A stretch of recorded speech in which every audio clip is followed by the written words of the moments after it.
I never thought I'd be the man with nothing but a box to his name.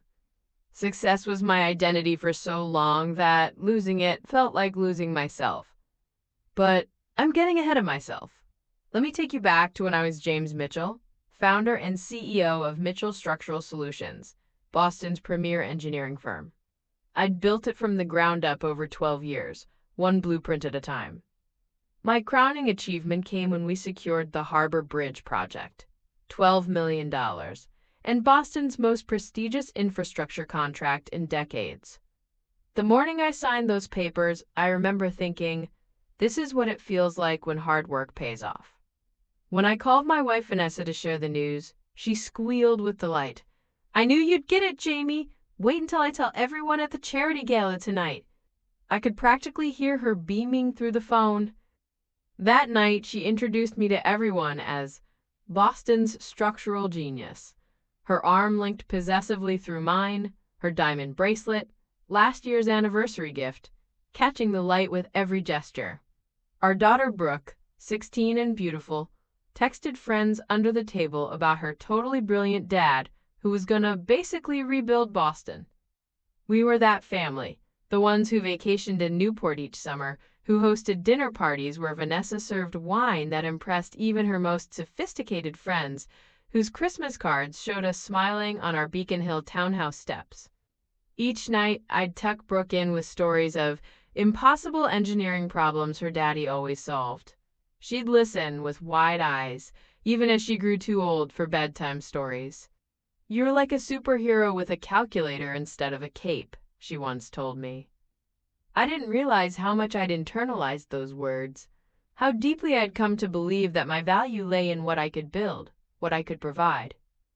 And I certainly didn't realize how much my family believed it too. The recession hit Boston like a wrecking ball to a load-bearing wall. Government funding for the Harbor Bridge evaporated overnight. I mortgaged our home to meet payroll, emptied our savings to keep suppliers paid. I'd built something that mattered, with people who depended on me. I couldn't just let it collapse. But collapse it did. 6 months of fighting economic gravity ended with me sitting in my office, signing bankruptcy papers while my employees cleared out their desks. I remember the weight of my Mont Blanc pen that day, how impossibly heavy it felt signing my failure into legal record. When I took a job as an engineer at Walker Automotive 3 weeks later, I told myself it was temporary, just a stepping stone until I could rebuild. The pay was less than a quarter of what I'd made before, but it would keep us afloat. I thought Vanessa would understand. After all, for better or worse, right?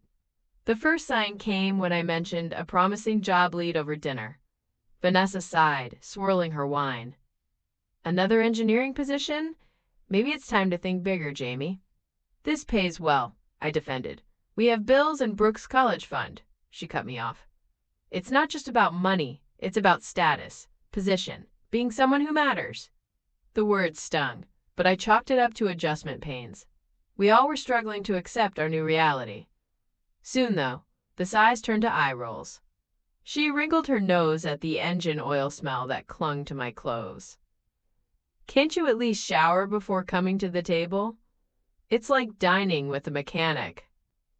Brooke began closing her bedroom door when I arrived home, cranking up music to drown out my attempts at conversation. Meanwhile, Vanessa started attending, quote, business development workshops that kept her out late. She'd returned smelling of unfamiliar perfume, her lipstick slightly smudged. I'm not stupid. The signs were there. But after 15 years of marriage, you develop a remarkable capacity for self-deception. The night I lost my last illusion remains seared into my memory. I was returning from my second job, night shifts at a downtown parking garage, when I heard voices from our living room.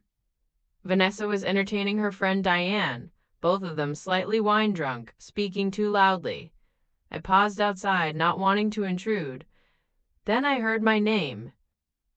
Men like Jamie don't understand their only value is what they provide, Vanessa was saying.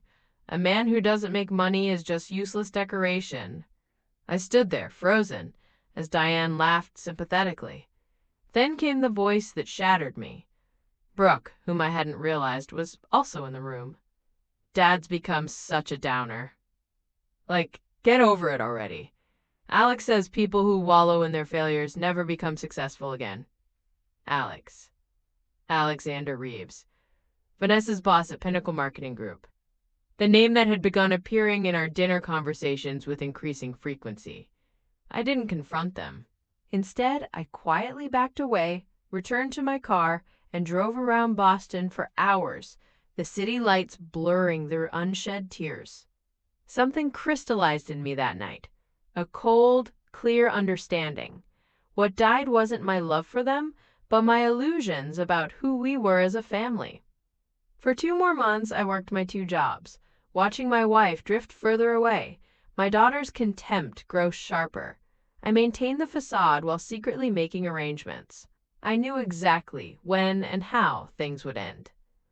Our 15th anniversary arrived on a crisp October evening. Despite everything, I had planned a special dinner. I bought our last bottle of expensive wine, a 2005 Bordeaux we'd been saving for a special occasion. On the table, I placed a small mahogany box wrapped in silver paper. Inside was something I'd prepared years ago, a contingency I'd never expected to need.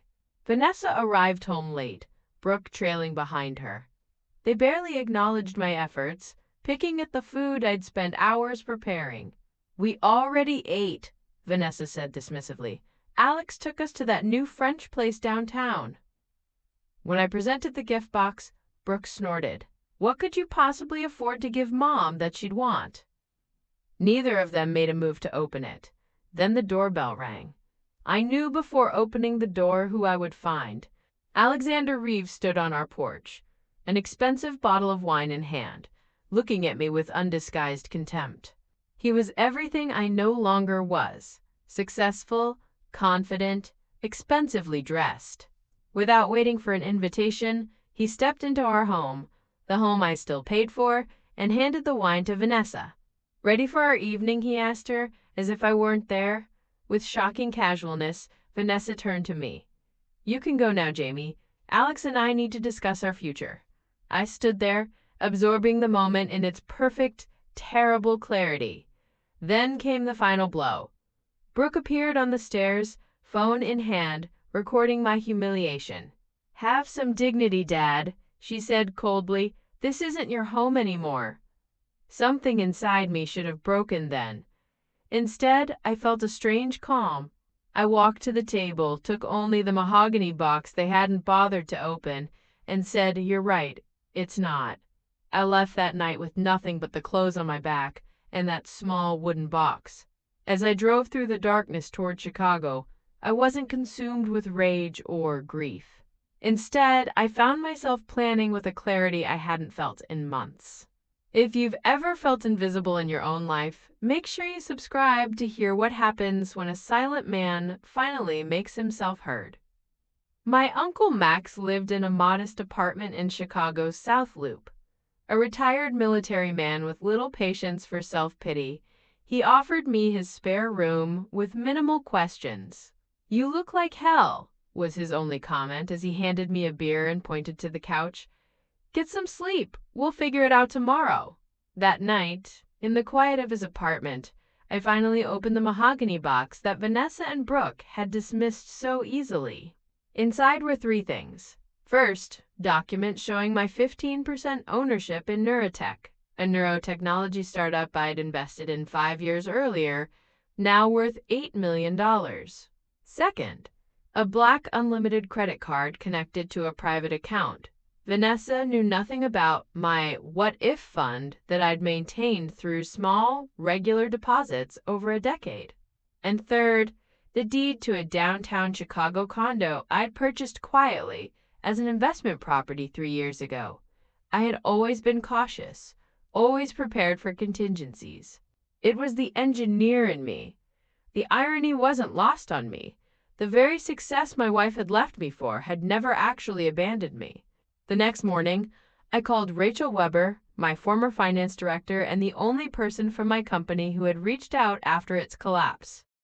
"Jamie," she said warmly, "I've been worried about you. How are you holding up?"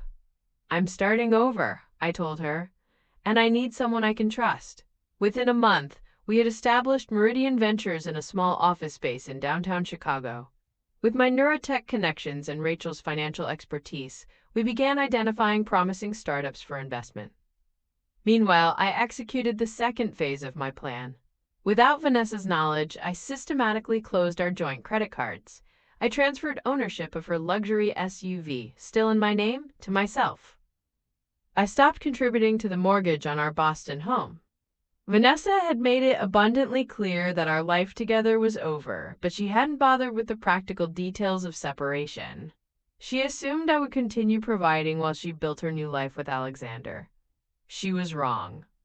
I watched from afar as the consequences of my actions unfolded. Through mutual connections and social media, I saw Vanessa's confusion turn to panic. Her credit cards declined at expensive restaurants. The mortgage company sent foreclosure notices. The final blow came when the repo team arrived for her SUV, right as she was hosting a dinner party for Alexander's colleagues. A former neighbor described the scene: Vanessa standing helplessly in the driveway, frantically calling my number, reaching only voicemail again and again. It was the first moment she understood she was experiencing the same powerlessness she had inflicted on me. Alexander's attraction to Vanessa cooled rapidly once her financial situation deteriorated. Within 3 months of my departure, he accepted a transfer to Pinnacle's New York office, leaving Vanessa behind with vague promises to, quote, stay in touch. I wasn't finished with him yet, though. Through industry connections, I anonymously reported Alexander's fraudulent marketing practices, inflated client numbers, and fabricated campaign results to Pinnacle's parent company. The resulting investigation led to his public firing and criminal charges for fraud. His carefully constructed image collapsed even faster than my company had. Meanwhile, Meridian Ventures thrived. Rachel and I had an eye for innovative technology and the financial discipline to make sound investments.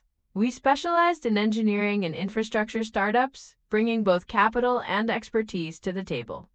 Our first major success came when Carbon Core, a carbon capture technology firm we'd invested in heavily, secured a government contract worth $40 million. A year after leaving Boston, I stood at the helm of a thriving venture capital firm in a gleaming Chicago skyscraper. Midwest Business Quarterly featured me on their cover as Chicago's Phoenix of Finance. My penthouse offered panoramic views of Lake Michigan. Nothing in it reminded me of my past except the mahogany box on my desk, a symbol not of what I'd lost, but of what I'd gained through its loss. I had achieved success again, but more importantly, I had regained my sense of self. I was no longer defined by what I could provide to others who saw me as merely a resource to exploit. One Tuesday evening, while shopping for groceries for Uncle Max, who had recently undergone hip surgery, I encountered Brooke in the discount section, clutching packages of ramen noodles. She looked thin and pale, wearing worn clothes, a far cry from the privileged teenager who had recorded my humiliation on her phone. She froze when she saw me, her eyes widening in recognition and something else. Shame. Dad, she said, her voice small. She explained haltingly that she and Vanessa were living in her cousin's basement apartment. After losing the house and with Alexander gone, they had spiraled into financial crisis. Vanessa was working as a sales clerk, barely making enough for rent. Brooke had dropped out of her private school and was attending community college part-time while working at a coffee shop. Mom doesn't know I ran into you, she said, eyes downcast. She didn't finish the sentence. She didn't need to.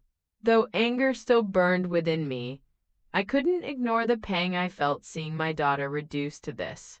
I handed her a grocery gift card but walked away from her tears and stammered apologies. Some wounds run too deep for quick forgiveness. Days later, I arranged an anonymous full scholarship for Brooke at Chicago's prestigious Art Institute. She had always been talented, with a handwritten note. If you want to rise, this is your chance, but never expect others to fix what you must repair yourself. 2 weeks later, I looked up from my desk to find Brooke standing nervously in my office doorway. Is it real? She asked, holding the scholarship letter. The scholarship. Did you do this? I nodded, keeping my expression neutral. Why? She pressed. After everything I did? Because potential shouldn't be wasted, I said simply, even when it's been misguided. She stood straighter then. I won't waste it, she promised. And Dad, I'm sorry. I know that doesn't fix anything, but I am. I didn't offer forgiveness or a hug. Some bridges can't be fully rebuilt. But I did offer her a chance. Not for my sake, but for hers. As for Vanessa, I maintained my distance. She reached out through lawyers, through friends, eventually through tearful voicemails. I never responded. Some chapters are meant to stay closed. That evening, standing on my balcony with Claire Ellis, the investment strategist who had become my partner in both business and life, I realized something profound. I hadn't forgiven Vanessa and Brooke. I had released them. Looking out at the city lights, I understood that revenge had never been the point. It was merely the vehicle that carried me to this new life. The true victory wasn't in what I had destroyed, but in what I had built from the destruction. Penny, for your thoughts? Claire asked, sliding her hand into mine. With her, I had found something I'd never truly had with Vanessa. Partnership based on mutual respect rather than utility. Just thinking about boxes, I replied. How sometimes the most valuable things we carry are invisible to others.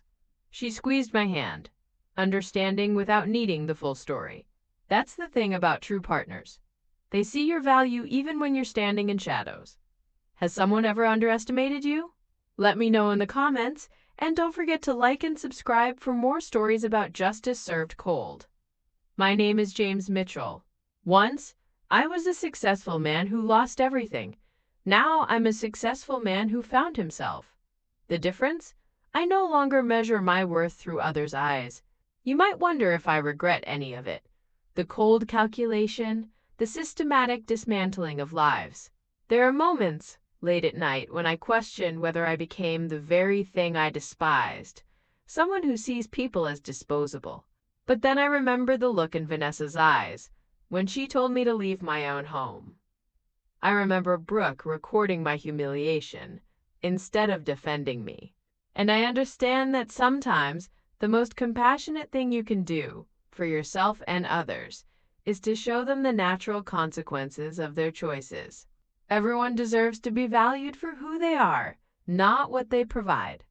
Sometimes it takes losing everything to realize that you are enough, exactly as you are. The mahogany box sits on my desk to this day, not as a reminder of revenge, but as a testament to resilience. Inside now is a note Claire wrote me on our first anniversary, to the architect of his own redemption. It turns out that's what I was building all along. Not a company or a fortune, but a life where I could finally stand unashamed, owing no one explanations, seeking no one's approval. That's the true measurement of success. Not what you possess, but who you become in the face of loss. If this story resonated with you, please subscribe for more journeys through life's darkest moments into hard-won light. Each of us has the capacity to rebuild, to rise, to reclaim our narratives. Sometimes all it takes is the courage to walk away with nothing but a box full of possibilities.